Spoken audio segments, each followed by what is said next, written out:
Sejam bem-vindos, pessoal, a mais um vídeo. E, pessoal, no vídeo de hoje, vamos falar um pouquinho sobre essa questão das SAFs. Esse conceito de SAF ia ser algo que a gente ia ver cada vez mais no canal, que é um debate legal e importante da gente tratar aqui no canal. Então, a gente vai falar sobre ele agora, sobre essa questão da SAF. Eu tô com uma matéria aqui, um recorte da ESPN, que eu achei interessante de trazer aqui para a gente poder pontuar e conduzir esse debate. Eu já peço para que você deixe sua opinião e participe aqui com a gente desse vídeo e dessa discussão. A questão é o seguinte, pessoal, vamos voltar um pouquinho no período antigo brasileiro, o que aconteceu quando o Brasil ele foi conhecido pelos europeus e ele foi o quê? Colonizado, que utilizaram as nossas especiarias e iguarias produzidas aqui em solo brasileiro e exportaram essas iguarias e essas especiarias para a Europa. Então o Brasil ele se tornou um grande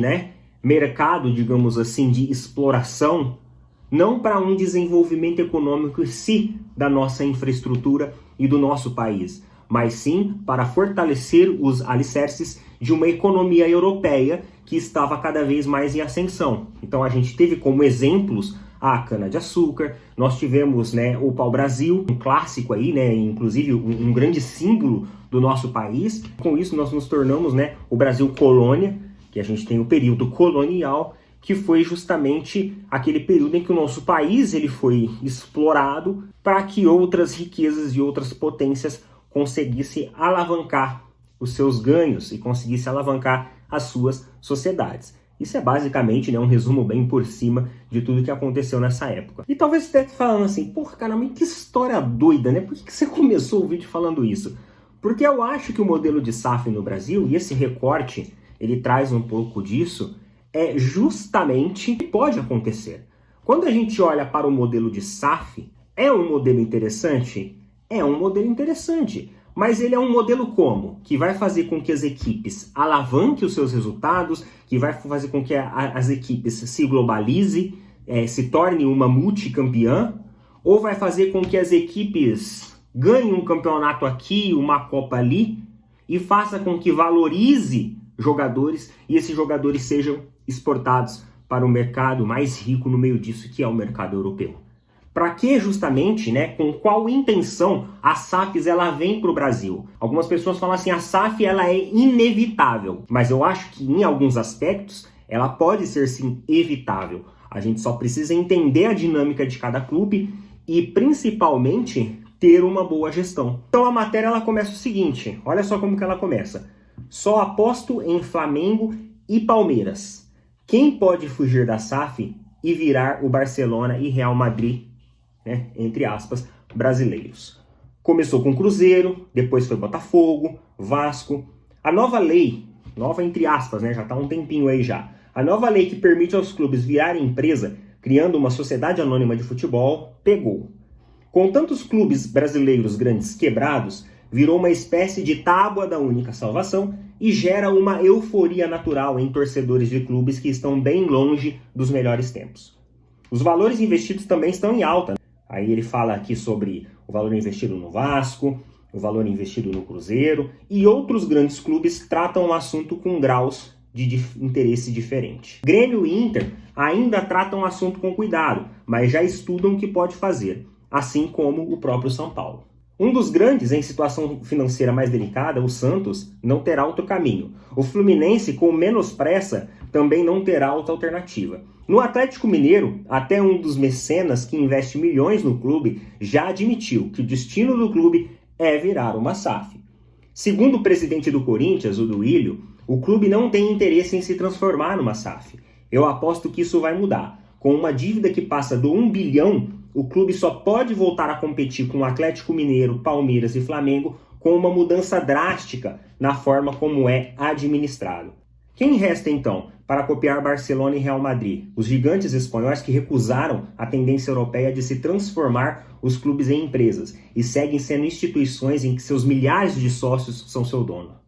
Só apostaria entre os grandes brasileiros, Flamengo e Palmeiras, com as contas sanadas, faturamento próprio que só cresce e com caixa para investir jogadores, os dois refutam a ideia de SAF. E nada melhor do que poder escolher seu destino, não ter que eleger entre acabar ou ser vendido para um investidor milionário que provavelmente nem sabia que o clube existia. Então assim, esse recorte aqui, pessoal, da ESPN, ele é um recorte do ano passado. Mas eu achei ele extremamente interessante, que ele reflete realmente ele cria essa narrativa de tudo que está acontecendo no nosso futebol. Então é o seguinte, eu já fiz essa pergunta aqui no canal e faço ela mais uma vez. Eu faço essa provocação, digamos aqui, mais uma vez. O que a SAF, o que grandes clubes, por exemplo, como o City, ele quer com o Bahia? Ele quer levar o Bahia a ser um time nacional, a ser levar o Bahia para uma Libertadores, para ser campeão de Libertadores, levar o Bahia para ser campeão de um Campeonato Brasileiro, ou não? Ele quer o Bahia para trazer jogadores, formar esses jogadores, ganhar ali um campeonato regional, figurar ali nas primeiras posições de um brasileiro, né, no G5, G6 para cima, conseguir uma classificação na Libertadores para ter uma repercussão legal e aí vender esses jogadores para outro mercado. As pessoas falam assim, não, Neto, mas espera aí, existem SAFs que querem ser campeão. Existem SAFs que fazem dos seus times campeões. Só que, por exemplo, quando a gente olha para os Estados Unidos, na MLS, nós estamos falando de um mercado hoje já bilionário lá dentro, né? A sexta competição mais cara do mundo. Fica uma posição atrás apenas do brasileiro. E aí, os times de lá, pessoal, eles são realmente grandes? Na maioria das vezes, eles são grandes em sua estrutura. E grandes em um ou outro nome, digamos assim, que já quase aposentado, que eles levam para jogar para lá. O Flávio Augusto, por exemplo, aquele bilionário brasileiro, ele comprou o Orlando City. O que ele fez no Orlando City? Ele reformulou, ele trabalhou o marketing do Orlando City, ele construiu um baita de um estádio, contratou o Kaká, inclusive foi embaixador do Orlando City. E aí depois o que ele fez com o Orlando City? Vazou, cara. Ele vendeu o Orlando City para outro grupo de investidores. Ele caiu fora. O livro dele, né, que eu leio vários livros dele, inclusive, eu gosto muito da história dele, admiro muito ele como empresário, como história de vida e tudo mais. Ele fala no livro dele que ele enxergou ali no futebol americano, cara, uma grande cartada, como se fosse um mercado ali de bolsa de ações que estava cada vez mais valorizando. Então ele comprou em baixa o Orlando, ele reformulou várias coisas dentro da gestão do Orlando, trouxe, né, o Orlando mais conhecido, fez ali um estádio, uma estrutura de primeiro mundo, cara, e ele vendeu isso. E se a SAFs não estiver vindo para fazer isso? Para utilizar o Brasil como, né, um Brasil colônia e exportar os seus jogadores? Isso vai melhorar a estrutura? O Bahia vai melhorar a sua estrutura? Sim. A mesma maneira como o Red Bull melhorou a estrutura do Bragantino e tornou o Bragantino, sim, mais conhecido. E, inclusive, jogadores do Bragantino indo com boas projeções para a Europa, boas contratações. Só que o Bragantino, por mais que ele vai, ele não consegue ainda ter uma equipe competitiva.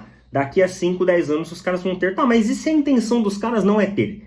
E se a intenção dos caras é apenas figurar entre os grandes ali no estadual, entendeu? Em uma competição mais regional, tá ali de vez em quando, dando as caras no Campeonato Brasileiro, se manter ali, entendeu? Estável em uma primeira divisão. E se a intenção deles é justamente essa, fazer com que o caixa gire, valorizando jogadores, peças baratas, que eles trazem de categorias de base, e vendendo a milhão. Afinal, é assim que o empresário pensa. O cara, ele não vai ter amor ao clube. Se o Paulo Nobre comprasse o Palmeiras, beleza. Eu super concordo com a ideia do Paulo Nobre comprar o Palmeiras. Só que se você falar assim, o grupo árabe não sei o que vai comprar o Palmeiras, eu já começo a ficar receoso. Eu acho que é um mercado ainda muito no início aqui no Brasil. E a gente tem que começar a observar. Vamos observar como que o Cruzeiro vai ser, como que, né, o Botafogo, como que vem aí o Bahia, principalmente. Estou muito curioso para saber qual que vai ser as projeções esportivas, né? Esportivamente falando do Bahia. Tô curioso mesmo para ser como vai ser, e vai ser bom a gente observar isso. Mas fica aí um ponto de reflexão para a gente também ter uma discussão. Coloca as opiniões que vocês acham a respeito disso. E é isso aí. Forte abraço a todos, valeu!